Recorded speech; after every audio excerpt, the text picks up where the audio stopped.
क्या अपनी ही बहन का घर उजाड़ कर अंजलि बनेगी अभय की दुल्हन? गिन्नी की बदतमीजी अब सारी हदें पार कर चुकी है, जिसने अंजलि के चरित्र पर कीचड़ उछालकर उसे सरेआम जलील किया।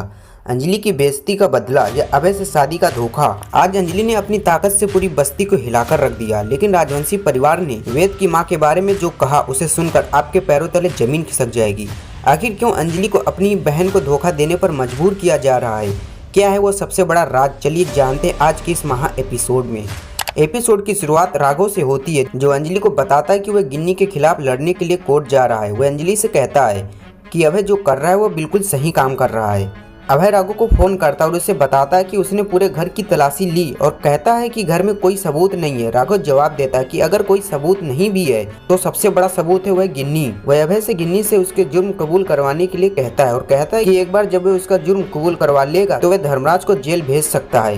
राघव आगे कहता है कि वह जानता है कि धर्मराज को बेल मिल जाएगी क्योंकि वह बहुत पावरफुल मंत्री है, लेकिन वह बस उसकी रेपुटेशन खराब करना चाहता है।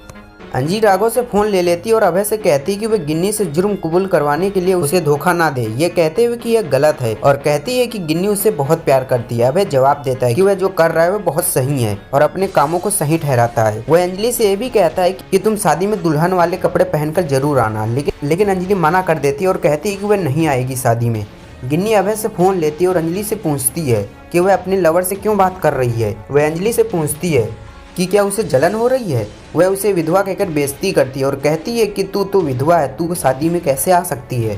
राघव अंजलि से पूछता है कि गिन्नी ने उसे फिर से बेइज्जत किया ना, लेकिन अंजलि कहती कि कुछ नहीं। फिर अंजलि राघव को आशीर्वाद देती है और कहती कि आप ये केस जरूर जीतेंगे। राघव कोर्ट के लिए निकल जाता है। दूसरी तरफ बस्ती में धर्मराज के गुंडे राजू सिंह का आतंक बढ़ता जा रहा है। जब वह गीता को परेशान करता है तो अंजलि का सब्र टूट जाता है। वह अंजलि उसे चेतावनी देती है कि उसे कानून की अदालत से पहले जनता की अदालत में सजा मिलेगी। राजू सिंह अपनी पावर और बंदूक के दम पर अंजलि को डराने की कोशिश करता है, लेकिन अंजलि निडर होकर उसका मुकाबला करती है। वह न केवल उसकी बंदूक छीनती है बल्कि उसे बीच सड़क पर सबक सिखाती है। आखिरकार पंकज की एंट्री होती और राजू सिंह को घसीटते हुए ले जाया जाता है।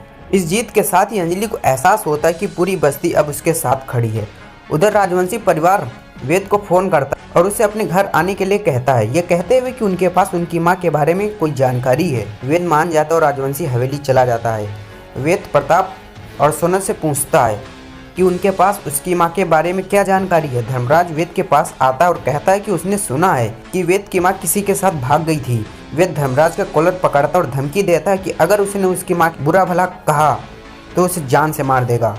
प्रकाश बीच में आता और वेद को बताता है कि धर्मराज का असल में मतलब यह था कि उसकी मां के बारे में सारी अफवाहें झूठी थीं। आज का एपिसोड यहीं समाप्त होता है दोस्तों। आने वाले एपिसोड में देखने को मिलता है अंजलि मुश्किल में है क्योंकि उसे अभय से शादी करने और अपनी बहन गिन्नी को धोखा देने के लिए मजबूर किया जाता है।